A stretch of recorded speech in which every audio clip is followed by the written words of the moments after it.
출애굽기 3장 1절에서 10절까지 말씀 볼게요. 3장 1절에서 10절까지 말씀 함께 보도록 하겠습니다. 모세가 그의 장인 미디안 제사장 이드로의 양떼를 치더니 그 떼를 광야 서쪽으로 인도하여 하나님의 산 호렙의 이름에 여호와의 사자가 떨기나무 가운데로부터 나오는 불꽃 안에서 그에게 나타나시니라. 그가 보니 떨기나무에 불이 붙었으나 그 떨기나무가 사라지지 아니하는지라. 이에 모세가 이르되 내가 돌이켜 가서 이 큰 광경을 보리라. 떨기나무가 어찌하여 타지 아니하는고 하니 그때 여호와께서 그가 보려고 돌이켜 오는 것을 보신지라. 하나님이 떨기나무 가운데서 그를 불러 이르시되 모세야 모세야 하시매 그가 이르되 내가 여기 있나이다. 하나님이 이르시되 이리로 가까이 오지 말라. 네가 선 곳은 거룩한 땅이니 네 발에서 신을 벗으라. 또 이르시되 나는 네 조상의 하나님이니 아브라함의 하나님, 이삭의 하나님, 야곱의 하나님이라. 모세가 하나님 배웠기를 두려워하여 얼굴을 가리매 여호와께서 이르시되 내가 애굽에 있는 내 백성의 고통을 분명히 보고 그들의 감독자로 말미암아 부르짖음을 듣고 그 근심을 알고 내가 내려가서 그들을 애굽인의 손에서 건져내고 그들을 그 땅에서 인도하여 아름답고 광대한 땅 젖과 꿀이 흐르는 땅 곧 가나안 족속, 헷 족속, 아모리 족속, 브리스 족속, 히위 족속, 여부스 족속의 지방에 데려가려 하노라. 이제 가라. 이스라엘 자손의 부르짖음이 내게 달하고 애굽 사람이 그들을 괴롭히는 학대도 내가 보았으니 이제 내가 너를 바로에게 보내어 너에게 내 백성 이스라엘 자손을 애굽에서 인도하여 내게 하리라. 아멘. 네, 오늘 출애굽기 강의 7번째 시간이에요. 가시떨기 불꽃 가운데 계시던 이의 영광. 가시떨기 불꽃 가운데 계시던 이의 영광이라는 제목으로 하나님 말씀 나누도록 하겠습니다. 우리가 지지난주에 이 말씀 본문 한번 봤죠. 네, 오늘 이 말씀을 다시 보는 거예요. 지난 시간에 우리가 떨기나무 불꽃 가운데 모세를 부르신 하나님을 보았어요. 여러분, 신앙이 있다는 우리는 언제나 하나님이 우리를 사용하실 걸 원하잖아요. 그렇죠? 그래서 우리가 하나님 앞에 늘 나는 좀 특별한 사람이기를 원하는 것 같아요. 하지만 하나님은 어떤 특별한 사람들을 찾아오시지 않는다고 했어요. 그렇죠? something, 어떤 스페셜한 그런 사람들, somebody들을 찾아오시는 것이 아니라 오히려 난 정말이지 하나님 앞에 별로 쓸모없는 인간입니다. 나는 하나님 앞에 드릴 것이 아무것도 없는 인생이에요. 라고 고백하는 이런 평범한, 아주 평범한, 그죠? 노바디들을 찾아서 당신의 사역에 쓰신다고 했어요. 여러분은 흔히 모세의 소명장이라고 불리는 이 출애굽기 3장도 바로 그 얘기를 하고 있잖아요. 여러분, 하나님이 미디안 광야 40년 동안에 모세의 열심이나 아니면은 그가 가졌던 애굽 왕자로서의 배운 지식들, 그리고 그가 가지고 있던 그런 능력, 힘, 이 모든 거 다 빼놓으시잖아요. 40년이라는 시간 동안에 완전히 싹 빼놓으시고 나서 그 모세의 입술에서 하나님이 받아내시는 고백이 뭡니까? 내가 누구이기에 나 같은 사람이 뭔데 가서 애굽에서 이스라엘 백성을 구해내겠습니까? 이런 고백을 받아내버리시잖아요. 그렇죠? 여러분, 옛날에 모세를 생각해 보세요. 그리고 지금 이 고백을 하는 모세를 생각해 보세요. 그 사람이에요? 완전히 변했잖아요. 그렇죠? 봅시다. 하나님의 일에는 이렇게 자기 자신이 철저히 무가치하며 내가 무자격합니다. 내가 어떻게 하나님의 영광을 위해서 살겠습니까? 라고 자기를 깨닫고 절감하는 인생들. 그래서 그 인생들에게 자기의 그런 고백을 토해내게 하시고 그런 자들을 하나님이 찾아오셔서 내가 함께 가겠다 하시는 거예요. 내가 구원하겠다 하시는 거예요. 그죠? 여러분, 우리 모두는 모세와 같이 이 고백을 해야 돼요. 하나님, 내가 누군데요? 하나님, 내가 뭔데요? 왜 나 같은 사람이 하나님의 영광을 위해서 무슨 일을 할 수 있겠습니까? 이렇게 고백해내야 된다는 거예요.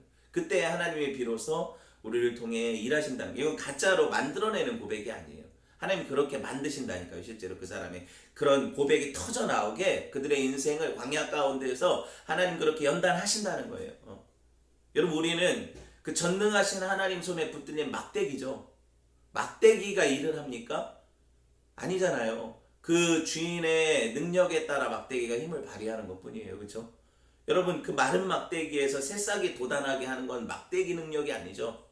그 새싹이 돋아나서 꽃이 피고 열매 맺게 하시는 게 우리 능력입니까? 하나님의 능력입니까? 하나님의 능력이라는 거예요. 본문이 이 얘기를 하는 거예요. 여러분 오늘 본문을 보기 전에 이사야 말씀 하나 봤으면 좋겠어요. 이사야 42장 8절에 보면 나는 여호와니 이는 내 이름이라 나는 내 영광을 다른 자에게 내 찬송을 우상에게 주지 아니하리라 말씀하고 계세요. 하나님이 결단코 자기 능력을 믿고 내가 했다고 잘난 체 하는 인생들에게 하나님 당신의 영광을 뺏기지 않으신다는 거예요.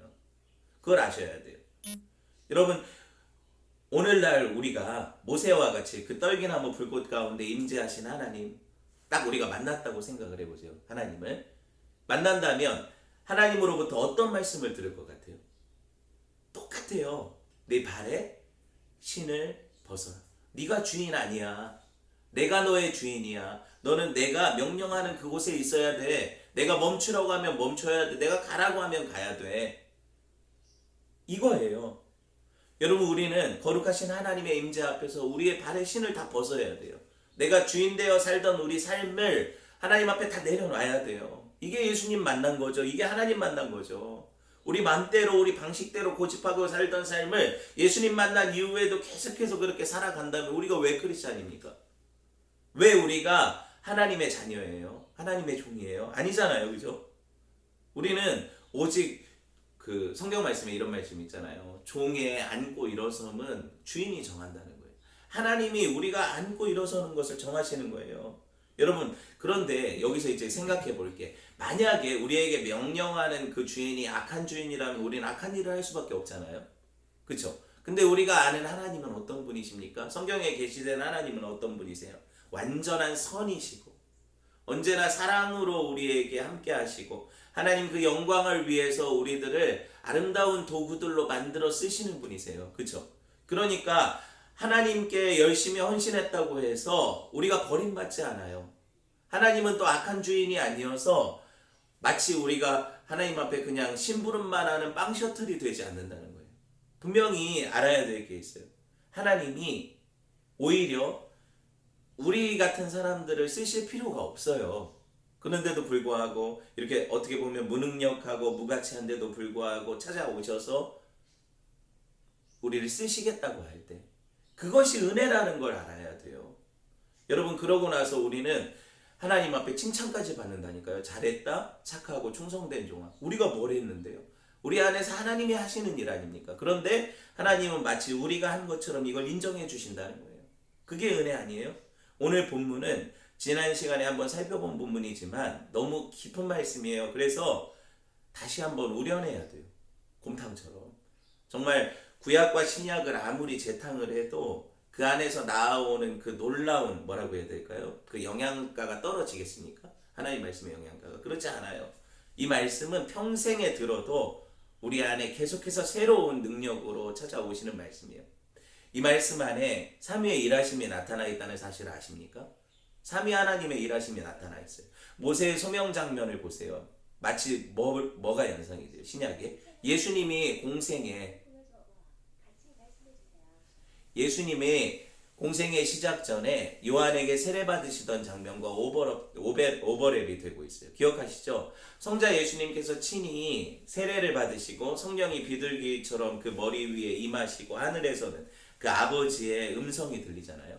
성부, 성자, 성령이 이렇게 같이 일하시는 장면이 예수님이 세례 받으시던 공생에 시작하시던 그 처음 시작 전, 그쵸? 그때 일어났는데 마찬가지예요. 구약에 있어서 가장 위대한 지도자가 모세잖아요. 그죠? 모세의 소명, 모세가 이제 애굽으로 보내받는 이 소명장에 뭐가 나타나요? 삼위의 일하심이 나타난다는 거예요. 어디 그런 게 나타나 있습니까? 바로 이 떨기나무 불꽃 사건이 바로 삼위 일하심의 사건이에요. 제가 이 부분을 지난 시간엔 강조하지 않았지만 이 시간엔 이것을 설명해 드리려고 해요. 마치 모세 소명 사건과 예수 그리스도의 공생의 시작 사건의 신구약이 서로 연결시켜 놓은 것 같아요. 왜? 누구를 증거하려고? 모세가 받은 이 소명이 반복이 예수 그리스도의 그림자라는 거죠. 이걸 증거하려고 이 말씀이 나타나는 것 같아요. 보세요. 오늘 본문에서 여기 성령이 나오죠. 어디 성령이 나옵니까? 제가 볼 때 여기 불꽃, 떨기나무 불꽃으로 화하여 모세 앞에 활활 타오르고 계신 분은 성령이세요. 왜 이런 추론을 할 수 있는지 제가 이제 설명을 해드릴 거예요. 출애굽기 3장 3절 한번 보세요. 보시면 이에 모세가 이르되 내가 돌이켜 가서 이 큰 광경을 보리라. 떨기나무가 어찌하여 타지 아니하는고 하니 그때 여러분 기억하세요. 오순절 성령 강림 때 성령께서 어떤 형태로 오십니까? 제자들이 볼 때 불의 혀 같은 형태로 오시죠. 불꽃 같은 형태로 오신다는 걸 성도들한테 임할 때. 이 때문에 우리가 흔히 성령을 표현하기를 성령의 불이라는 표현을 많이 써요. 교회에서 쓰잖아요, 이 표현. 그죠? 여러분 이 광경을 묘사하면서 모세가 뭐라고 얘기를 하냐면 오늘 본문에서는 이 큰 광경을 보리라 그래요. 그죠? 이 큰 광경, 떨기나무에 타오르는 이 불꽃의 광경이잖아요. 이 큰 광경을 보리라 그래요. 근데 재밌게도 오순절 성령 강림 사건에서 이런 비슷한 표현이 나온다니까요. 사도행전 2장 11절을 보면 제가 읽어드릴게요. 보세요. 그레데인과 아라비아인들이라 우리가 다 하나님의 각 언어로 하나님의 큰 일 말함을 듣는도다 그래요. 성령 강림 사건 이후에 지자들의 방언이 터져서 각 지역에 있는 사람들에게 그들의 언어로 말을 하잖아요. 그런데 이 언어로 말한 일을 뭐라고 표현을 하냐면 하나님의 큰 일을 말한다고 얘기를 해요. 그렇죠? 이 큰 광경을 보리라와 같죠. 이 큰 광경이 뭔데? 하나님의 큰 일이 그럼 뭐예요? 복음이잖아요. 예수 그리스도의 복음. 그러면 이 큰 광경도 복음이어야 하잖아요. 제가 말하는 이유를 이해를 하겠어요? 그 떨기나무에 붙은 불꽃의 그 광경이 복음이어야 된다는 거예요. 그래야 두 사건이 같다라는 제 주장이 이 성경적으로 일리가 있는 주장이 되죠. 억지가 아니라. 이걸 얘기하려는 거예요. 이해되셨죠? 무슨 말을 하려는지. 왜 이렇게 말할 수 있는지 한번 생각을 해봅시다. 여러분 성경에서 흔히 불은요 하나님의 어떤 임재를 상징할 때 쓰이거든요. 그런데 특별히 하나님을 향해서 우리가 딱 떠오르는 불의 이미지는 소멸하는 불이세요. 소멸하는 불이 뭡니까? 뭔가 태워버리는 불이란 말이에요. 그쵸? 근데 이 소멸하는 불이라는 하나님의 불은 성도들에게 있어서는요 성도들을 정결케 하는 불이 돼요. 이게 무슨 말이에요? 성경이 계속해서 너희는 불로 연단한 금을 사라 그러죠. 우리 안에 불순물을 제하는 기능을 하시는 불이라는 거예요. 뭐가? 성령의 불이. 자 보세요. 이 불은 심판날에는 어떻게 해요? 알곡과 쭉정이를 갈라서 꺼지지 않는 불에 던지리라 할 때 던져지는 건 알곡이에요, 쭉정이에요? 쭉정이죠. 쭉정이를 태우는 불이니까 심판의 불이죠. 근데 성도에게는 성령의 불이 오셔서 우리 안에 있는 뭘 태울까요? 죄악과 불순물들을 태워버린다는 거예요. 그러니까 우리는 최후 심판 때 던져지지 않아요. 왜? 우리가 살면서 이 광야를 통해 이 하나님을 체험하고 이 성령의 불로 연단되기 때문에 이미 이해되셨어요? 그렇게 하나님은 성도들에게 성령의 불 던지셔서 우리 안에 불 붙는 듯한 가슴으로 정말 죄와 싸우게 하시고 하나님 앞에 순종하지 못하는 우리의 나약한 어떤 그리고 교만하고 불순종하는 우리의 패역한 자아와 싸우게 하신다는 거, 이 불로. 그리고 이 불이 우리를 소멸하는 것이 아니라 우리 안에 있는 죄악을 소멸하셔서 우리를 정결케 하신다는 거예요. 근데 불신자들은 이 과정이 없죠. 그럼 어떻게 될까요? 최후 심판 때에 불에 던져진다는 거예요. 이게 성경이 누누이 얘기하는 거거든요. 그러니까 성령의 불은 곧 지옥의 불이에요. 성령의 불은 심판의 불이에요. 근데 우리에게는 이 심판과 멸망과 지옥의 불이 넘어가죠. 왜 이런 일이 일어날까요? 왜 이런 일이 일어날까요? 여러분 똑같이 생각해 볼 수 있어요. 여러분 출애굽기의 가장 클라이막스가 뭐예요? 유월절 사건 아닙니까?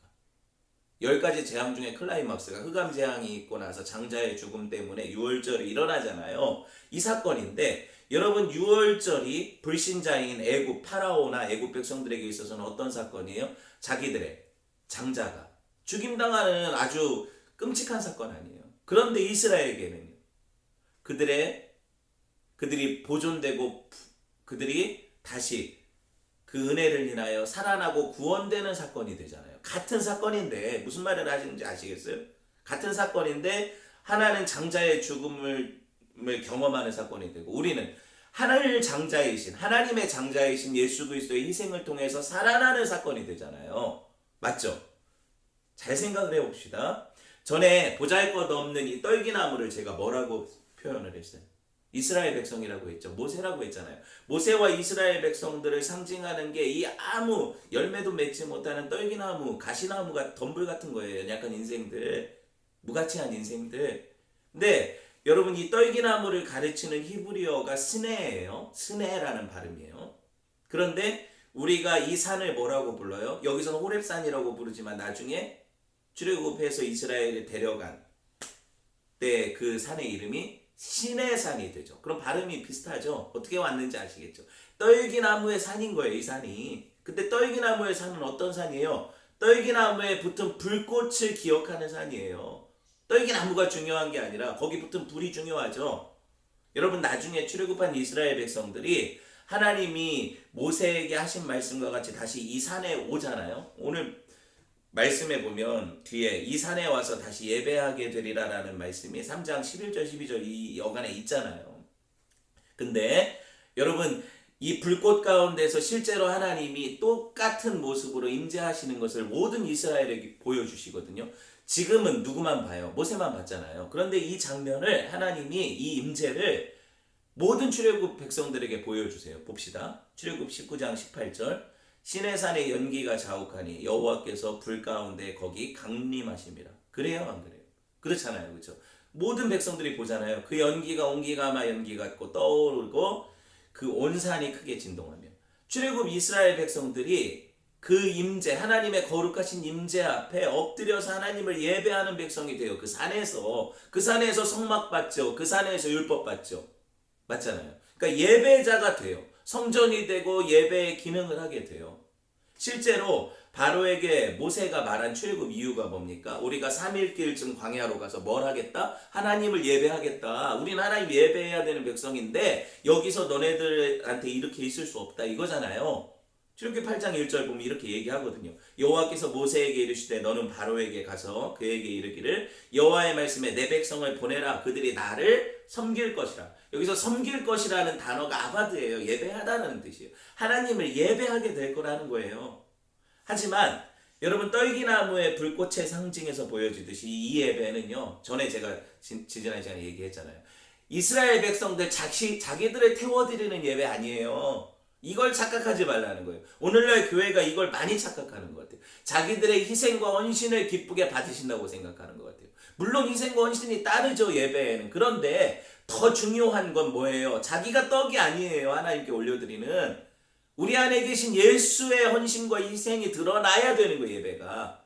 그러니까 우리가 이렇게 주를 위해 이걸 했습니다, 저걸 했습니다, 내놓고 떠벌리며 드리는 건 바리새인의 예배예요.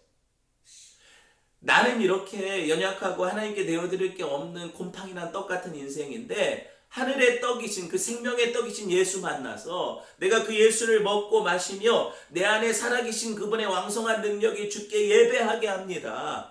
하나님을 섬기게 합니다. 내 안에서 그분이 타오르는 불꽃이 되셔서 하나님을 위해 나를 번제로 드리게 합니다. 이거잖아요.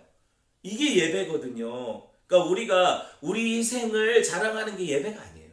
주께 내 어떤 걸 드릴 것이 있어요? 다 주께로부터 왔는데? 생각해 보세요. 내가 주께로부터 받은 것을 주께 올려드리는 건 뭐예요? 하나님 앞에 본전이죠. 그런 얘기가 아니에요. 하나님 당신의 그 희생과 하나님 아들 주신 그 사랑을 기억하는 게 예배고 그걸 기념하여서 내가 그것에 감격하고 반응하는 게 예배고 예배가 뭔지 아시겠어요? 그걸 잃어버리면 예배의 정신이 사라져요. 그래서 사람들이 자기들끼리 아주 즐기면서 지나가는 예배가 되겠죠. 왜 하나님께서 사람들의 예배를 폐하시기를 원하실 때가 있는지 아시겠어요? 사람들이 자기들의 열심의 헌물을 가져오거든요. 자기들끼리 모여서 즐기면서 예배라고 하거든요. 그 자리에서 다 판단자가 되고 자기들이 예배받는 위치인 것처럼 헛되게 착각하고 앉아있다니까요. 그게 문제라는 거예요. 그렇다면 예배는 뭡니까? 하나님이 홀로 영광 받으시는 일이에요. 하나님이 나타내신 구원자 예수 그리스도를 통해서 오직 그 보혈을 통해서만 그 열린 휘장문으로 들어갈 수 있다는 걸 인정하고 내 의가 아니라 그분의 의를 고백하며 붙잡고 나가는 행위예요. 성령 안에서 그 말씀 붙잡고 온전히 내가 감사함으로 감격함으로 반응하는 행위예요. 그러니까 예수님 없이 예배가 돼요, 안 돼요? 그래서 예수님이 말씀하시잖아요. 영과 진리로만 예배할 수 있다고. 성령과 예수 그리스도를 통해서만 예배한다는 얘기거든요. 성령과 예수 그리스도를 통해서만 예배할 수 있다는 얘기예요. 본문에 보면 제가 무슨 말을 하려고 하냐면 삼위의 일하심 가운데 오늘 불꽃 가운데 계신 성자 예수 그리스도가 보인다는 사실이에요. 아까 불꽃을 제가 성령이라고 표현했는데 그게 소멸하는 불이시지만 정결케 하는 불도 된다고 했고요. 그죠? 그러면 왜 우리에게 있어서는 이 불꽃이 우리를 소멸하는 불꽃이 아니냐, 이걸 설명해 드리려고 하는 거예요. 왜? 예수 그리스도께서 그 안에 계시기 때문에 그래요. 봅시다. 2절. 여호와의 사자가 떨기나무 가운데 나오는 불꽃 안에서 그에게 나타나시니라. 그렇죠? 그가 보니 떨기나무에 불이 붙었으나 그 떨기나무가 뭐예요? 사라지지 않는데. 그럼 떨기나무를 재료로 해서 타지 않는다는 것은 어떤 다른 재료가 있다는 거고요. 그 다른 재료는 여기서 찾아보니까 뭐예요? 여호와의 사자인 거예요. 목사님 뭐 그렇게까지 얘기를 합니까? 여호와의 사자가 불이 붙어 그 불꽃 안에서 타오르는 거예요. 이걸 한번 제가 설명을 해드릴게요. 지난 시간에 여기 언급된 여호와의 사자를 제가 예수 그리스도라고 설명 분명히 해드렸어요. 그렇죠? 이제 왜 그분이 여기 나타나셨는지 한번 생각을 해볼게요. 이게 복음이거든요. 무슨 황당한 말이냐?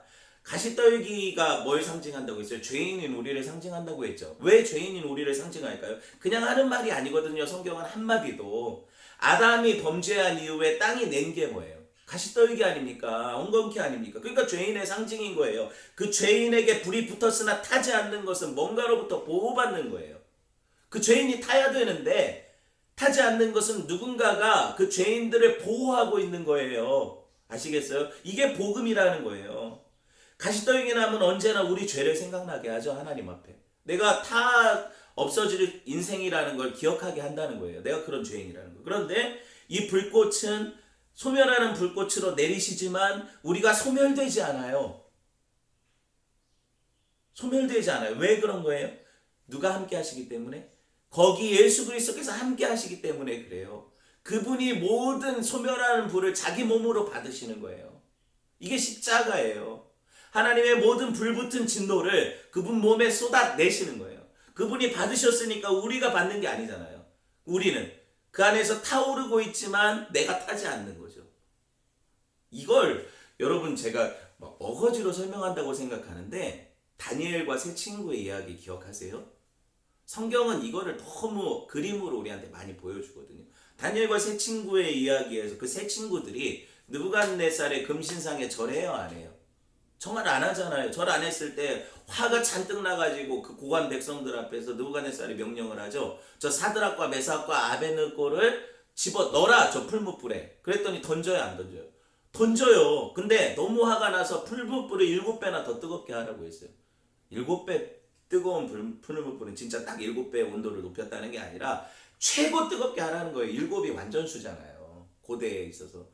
최고 뜨겁게 하라는, 거기다 던지라는 건데 던져요, 실제로 그 명령 때문에. 근데 얼마나 뜨거웠는지 그들을 결박해서 던지던 사람이 왕의 명령이 너무 무서우니까 불에 가까이 가긴 가야 되는데 어떻게 할 수가 없잖아요. 던지다가 타 죽었어요.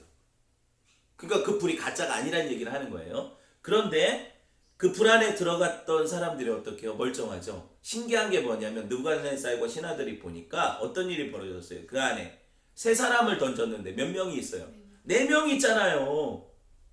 제가 거짓말하는 것 같아요. 다니엘서 3장 24절에서 25절 읽어드릴게요. 그때 느부갓네살 왕이 놀라 급히 일어나서 모사에게 물어 이르되 우리가 결박하여 불 가운데 던진 자는 세 사람이 아니었느냐 하니 그들이 왕에게 대답하여 이르되 왕이여 올소이다 하더라. 왕이 또 말하여 이르되 내가 보니 결박되지 아니한 4사람이 불 가운데 다니는데 상하지도 아니하였고 그 넷째의 모양은 신들의 아들 같도다. 신들의 아들 같도다. 여러분, 왕과 신하들이 보는 가운데 분명히 3사람 던졌는데 몇 사람이라고요? 4사람. 뿐만 아니라 그 4사람이 어떻게 해요? 그 불꽃 가운데서 하나도 상하지 않고 걸어 다녀요. 뭔가 신기한 어떤 현상이 일어나요. 근데 그 중에 4번째로 나타난 사람을 가만히 보니까 느부갓네살이 보니까 뭐 같대요, 모양이? 신들의 아들 같대요. 누구 얘기하는 것 같아요? 예수님 얘기하는 거예요. 불꽃 가운데 사드락과 메삭과 아벤느고가 신앙, 하나님을 믿는 믿음으로 자기 생명을 어떻게 보면 포기하는 상태잖아요. 그런데 하나님이 그들을 어떻게 해요? 그 성자 예수 그리스도를 보내셔서 지키신다는 얘기예요. 지키신다는 얘기예요. 여러분, 우리는 구약 성도들과 같이 담대히 이 말씀 붙드는 거예요. 어떤 말씀? 말라기 3장 6절에 나 여호와는 변하지 아니하니 그러므로 야곱의 자손들아 너희가 소멸되지 아니하느니라. 나 여호와는 변하지 아니하니 약속을 하시고 그걸 지키시니까, 그러니까 야곱의 자손들아 너희가 어떻게 된다? 소멸되지 않는다. 이런 말씀을 하시잖아요. 여러분, 영적인 이스라엘이 오늘날 누구예요? 저와 여러분이잖아요. 그럼 우리 죄가 소멸되지 우리 자신이 소멸되지 않잖아요. 왜 이런 은혜가 일어났습니까? 예수 그리스도께서 하시는 일이에요. 이사야 10장 17절을 볼까요? 이스라엘의 빛은 불이 되고 그의 거룩하신 이는 불꽃이 될 것이라. 맞잖아요. 하나님 불꽃이 되시는데 하루 사이에 그의 가시와 찔레가 소멸되며 그래요. 하루 사이에 그의 가시와 찔레가 소멸되며, 뭐만 소멸되는 거예요? 다만 우리의 죄만. 너무 신기하죠, 하나님 말씀. 우리 죄는 소멸돼요. 그 불꽃에 의해서, 성령의 불에 의해서. 실제로 우리가 살아가면서 성령께서 우리를 성화시키시잖아요. 거룩해 하시잖아요. 우리 안에 죄의 독소들을 빼내시고 가시를 빼내시잖아요. 이걸 경험하는 인생들이 성도들 아닙니까? 이걸 하신다는 거예요, 하나님이. 그런데 우리가 소멸되지는 않아요. 고린도후서 5장 21절에 보면 보세요. 우리 대신에 우리의 죄가 되셔서 소멸되는 분이 계시다는 거예요. 21절에 봅시다. 하나님이 죄를 알지도 못하시는 일을 우리를 대신하여 죄로 삼으신 것은 우리로 하여금 그 안에서 하나님의 의가 되게 하려 하심이라. 그분이 죄가 되셔서 십자가에서 소멸되심으로 우리가 하나님의 의가 되었어요. 우리가 뭐가 의로운데요? 그분의 의가 내게 덧입혀졌다는 거예요. 이걸 디카이오 슈네라고 하는 거예요. 하나님의 의가 전가됐다는 거죠. 여러분, 그의 희생으로 우리가 살아났죠. 그가 죄가 되심으로 우리는 의가 되었죠. 하나님 앞에. 그분이 머리에 상징적으로 쓰신 게 뭐예요? 가시관이에요. 그 누가 받아야 되는 건데요? 우리가 받아야 되는 거잖아요. 왜 가시관을 쓰셨을까요? 아담 이래로 오고 오는 모든 인생들의 죄를 면류관처럼 쓰시고 죽으시는 거예요. 그 우리에게는 생명의 면류관을 씌워주시잖아요. 계시록이 그 얘기를 하잖아요. 여러분, 그래서 우리가 그 면류관을 그분 앞에 발 아래 내어드리는 이런 역사가 일어나는 거거든요. 구약 이스라엘 백성들이 자기 죄를 누구한테 인계를 해요? 양이나 소한테, 자기가 끌고 온 재물한테 넘기면 그 재물이 대신 죽죠. 그 행위가 바로 예수 그리스도가 이마에, 그 안수받는 머리에 쓰시는 가시관인 거예요. 가시관을 쓰시고 그 죄를 지시고 죽으심으로. 그래서 이사야가 이렇게 노래를 하잖아요. 이사야서 53장 5절에 그가 찔림은 우리의 허물을 인하며 그가 상함은 우리 죄악을 인하며 그가 징계를 받음으로 우리가 평화를 누리고 그가 채찍에 맞음으로 우리가 나음을 입었도다, 나음을 받았도다, 그러는 거예요. 여러분, 이미 하나님은 호렙산 떨기나무 불꽃 가운데에서 모세한테요, 어떤 방식으로 이스라엘을 구원해 내실 건지 보여주시는 거예요. 이스라엘 백성들에게는 그게 유월절 어린 양의 희생이 됐겠죠. 하지만 저와 여러분에게는 뭐예요? 십자가에 달리신 예수 그리스도의 죽으심인 거죠. 여러분, 그 떨기나무 불꽃은 우리 안에 오시는 성령이신 거예요. 잘 생각을 해보세요. 이 떨기나무 안에 복음이 보여요? 제 설명이 이해가 돼요? 이 복음을 볼 수 있어야 돼요. 이 은혜가 얼마나 놀랍습니까? 여러분, 이 은혜 때문에 살아가는 인생들이 불평할 게 뭐가 있어요? 모세는 자기 의지와 상관없이 가게 되죠. 모세는 실제로 그런 광경을 보고서도 우리처럼 주저하면서 떨면서 나는 못합니다, 못 갑니다 이랬어요. 근데 하나님은 그를 결국에 어떻게 해요? 끌어가신단 말이에요. 그러니까 우리가 거부한다고 소명이 거부되어지는 게 아니에요. 아시겠어요?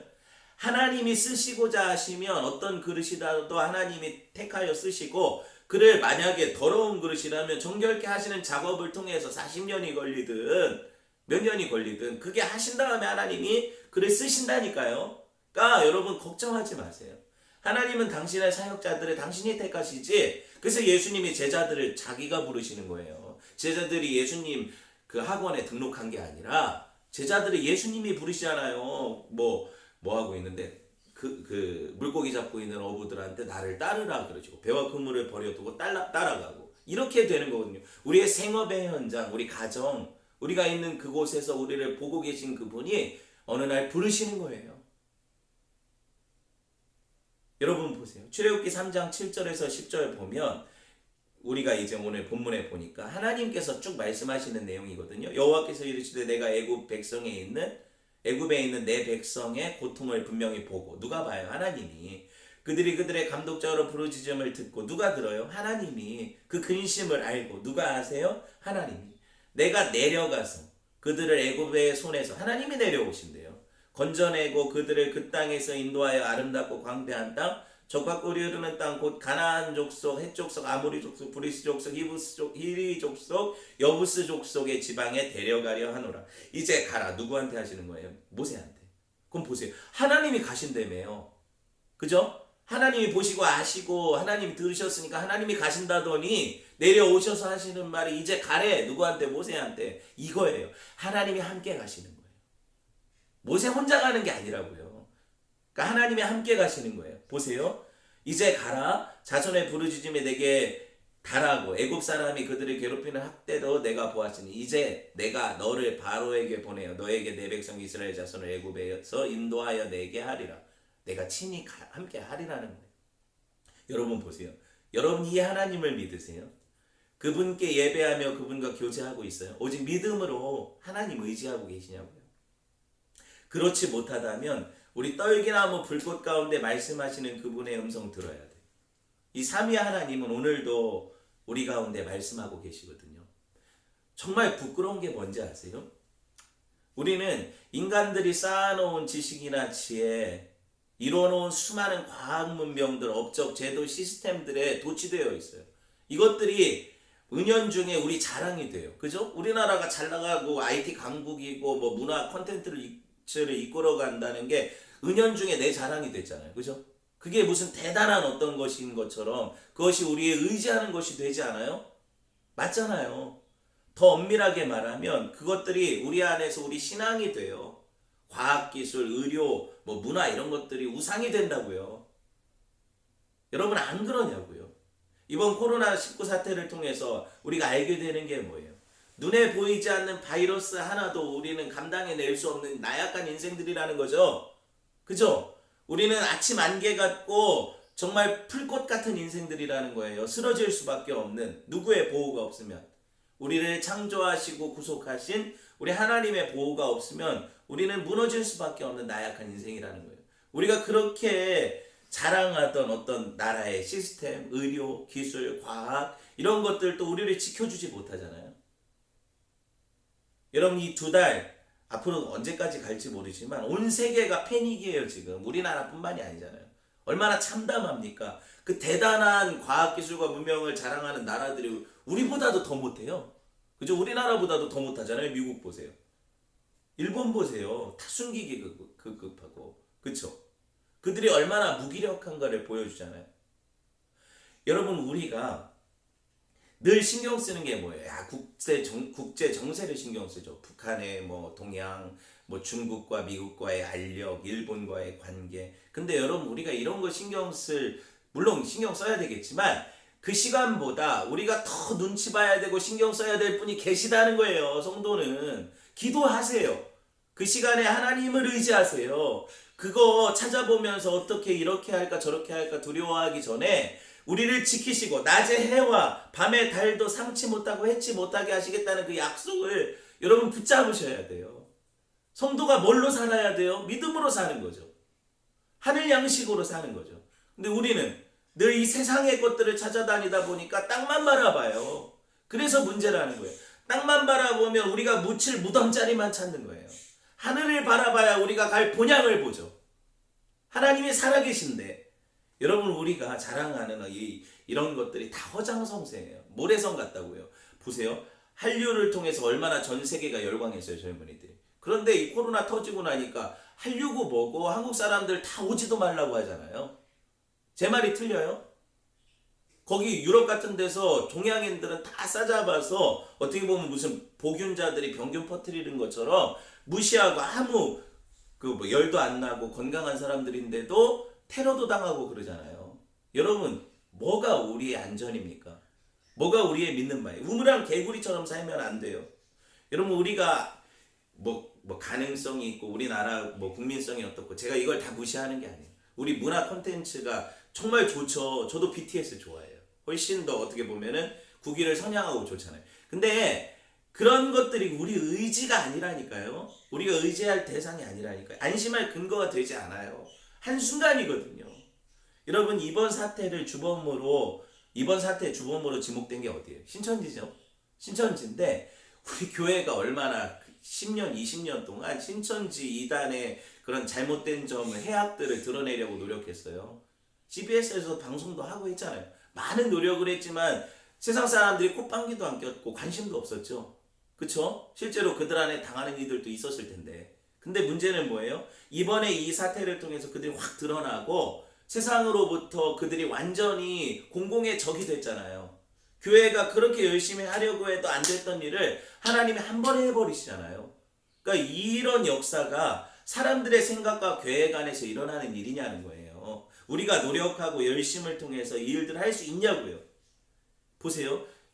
이만희 교주가 나와서 쇼를 하고 무슨 사죄를 하고 또 뭐 그들이 기부금을 낸다네 어쩌네 그래도 받지도 않잖아요 지금.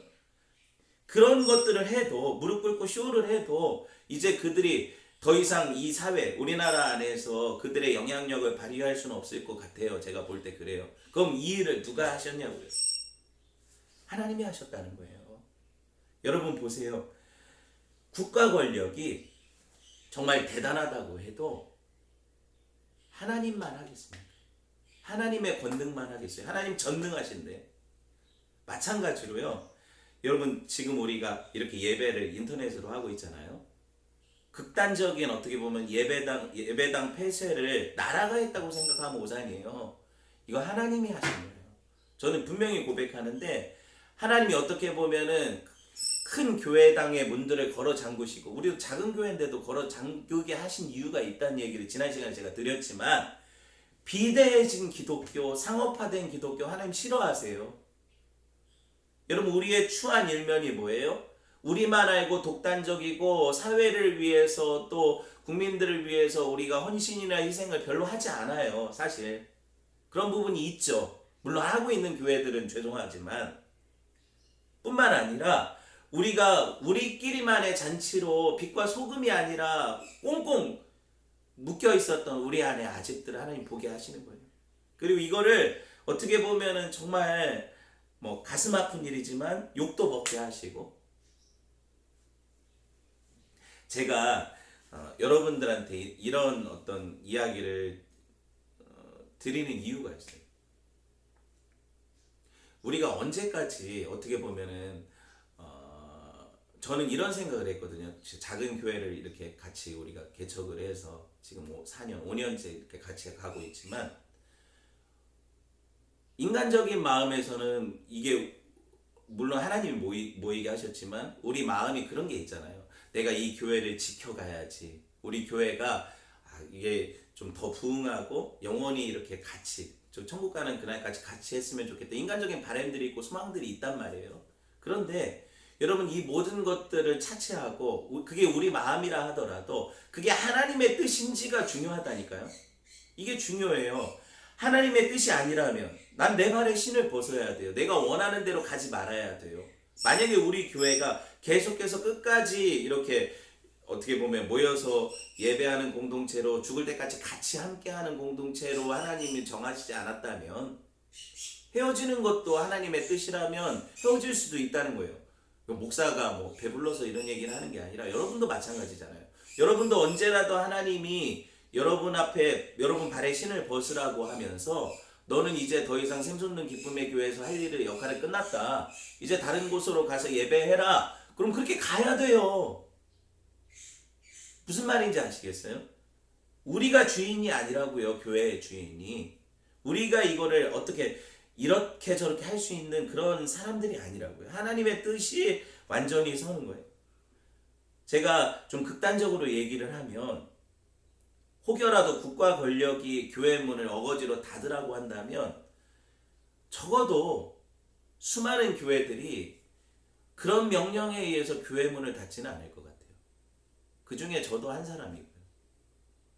총칼을 가지고 위협해서 두려움 때문에 예배를 파하는 이런 거는 기독교가 아니죠. 그럼 우리가 왜 지금 이런 일을 하고 있습니까? 하나님 영광을 위한 목적 하나예요. 왜 하나님 영광을 위해서 교회 예배당 문을 걸어 잠그고 따로 흩어져 예배합니까? 지금 우리가 이런 어떤 확산의 시기에 모여 예배드리면 우리를 통해서 신천지처럼 그 코로나가 전파되니까 이런 것들을 우려해서 지금 우리가 자발적으로 문을 걸어 잠그고 따로 예배하는 거 아니에요. 많은 사람들의 접촉을 피하기 위해서. 그런데 이런 어떤 하나님 앞에서의 그게 옳은 판단이라는 그런 어떤 결정들이 만약에 하나님이 이제 됐다, 너네 함께 모여서 예배해라 하시면 욕먹어도 죽어도 예배할 수 있는 거예요. 우리가 국가명령에 따라 움직이는 사람들이에요. 더 상위의 권위자가 계세요. 하나님이세요. 안정적인 일반적인 시기엔 하나님이 국가 권력을 통해서 일하시죠. 근데 비상적인 시기에는 특별히 국가가 교회를 탄압한다, 예배를 방해한다, 이럴 때는 당연히 그 상위의 권위자이신 하나님 명령에 따르는 게 교회죠. 미쳤어요? 교회가? 뭐가 무서워서? 여러분, 그치만 저는 이 시기를 통해서 깨달아요. 그럼에도 불구하고 교회가 겸손해지기를 원하신다는 거예요. 니네가 그럼 어떻게 보면 힘이 있고 뭉치면 많은 인원이 되지만 이 시기에 더 어떻게 보면 사회적으로 세상적으로 소외받는 자들을 찾아가고 그들의 아픔을 나누고 진정한 소금의 빛의 역할을 자발적으로 하기를 원하시는 거예요. 하나님이. 그러니까 우리가 자발적으로 예배당 문을 닫고 이렇게 예배하는 거잖아요. 전 모여서 예배하는 교회들도 욕할 생각이 없어요. 그들은 그들의 신앙의 어떤 걸 따라서 하나님을 예배하는 것을 그들의 생명처럼 여기고 모이는 거거든요. 그러니까 저는 그들도 인정해요.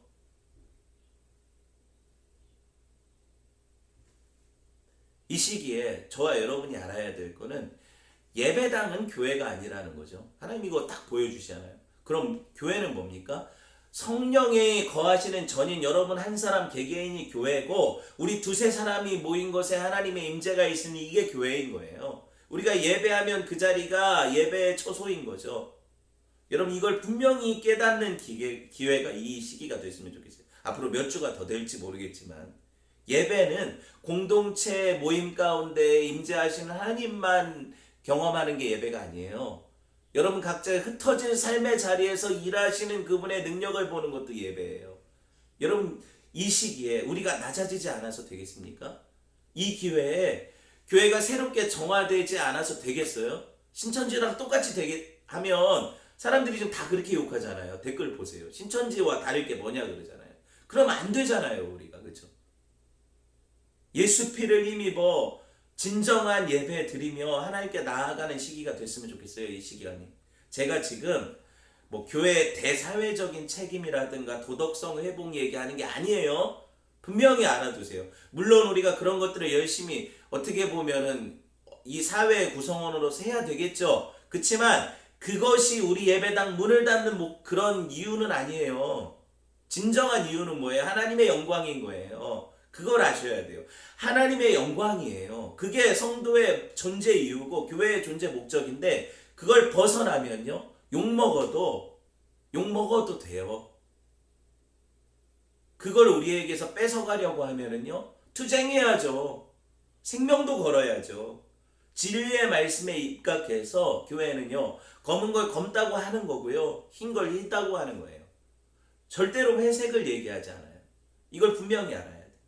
교회가 조직체입니까? 유기체입니까? 몸이에요. 세포 조직 유기체예요. 유기체라는 거예요. 이 땅에 속한 조직이에요? 아니 이 땅에 속한 몸이에요? 하늘에 속한 몸이에요? 하늘에 속해 있는 몸이에요. 그렇지만 여러분 우리가 이 땅을 살아가기 때문에 지금 이 이중 어떻게 보면은 시민권을 가지고 살기 때문에 이 일들이 지금 벌어지고 갈등이 벌어지는 거거든요. 근데 하나님의 교회는 한 몸인 거죠. 한 몸인 거죠. 이거를 기억해야 돼요. 하나님이 이렇게 순종하는 그루터기를 찾으세요. 말씀을 맺겠습니다. 여러분 하나님이 한순간만 개입하셔도 교회가 구원되는 건 일도 아니에요. 하나님이 아무리 세상의 공격이 대단하고 엄청나도 하나님이 한 번에 막으실 수 있어요. 여러분 그치만 이 안에서도 하나님의 섭리를 보라고 우리를 연단하시고 거룩하게 빚어가시는 그런 도구들로 하나님의 세상 사람들도 그 미디어도 쓰시는 거예요. 그걸 기억하면 발끈하다가도 하나님 앞에 무릎 꿇게 되죠. 화가 나다가도 겸손하게 되죠. 이걸 우리가 경험하는 시기가 됐으면 좋겠어요. 불꽃 가운데, 그 떨기나무 불꽃 가운데 거하시던 이가 누굽니까? 예수님이세요. 예수님이세요. 마지막으로 말씀 볼게요. 신명기 33장 16절 보니까 잘 들어보세요. 땅의 선물과 거기 충만한 것과 가시떨기 나무 가운데 계시던 이의 은혜로 말미암아. 뭐라고요? 가시떨기 가운데 계시던 이의 은혜로 말미암아 그랬어요. 이것을 신학 용어로 쉐키나라고 해요. 들어보셨어요? 쉐키나 영광? 이게 무슨 말이에요? 샤칸이 거하다라는 거거든요. 가시떨기에 거하다. 거하시는 분. 그럼 우리 안에 거하시는 분, 임마누엘 하시는 분이 누구예요? 예수님이신 거고 그 영광이 드러나는 게 쉐키나 영광이에요. 그러니까 우리가 이 시기를 살면서 가시떨기 같은 인생 가운데 그분의 성령의 불꽃을 드러내고 그 쉐키나 영광을 드러내는 거예요. 그 언약을 기억하고 이 시간 성육신 하셔서 우리 가운데 장막 치신 성령으로 임재하시는 우리 주님을 높이는 그런 그 기간 되었으면 좋겠고요. 그렇게 예배하는 성도들 저와 여러분 되었으면 좋겠습니다.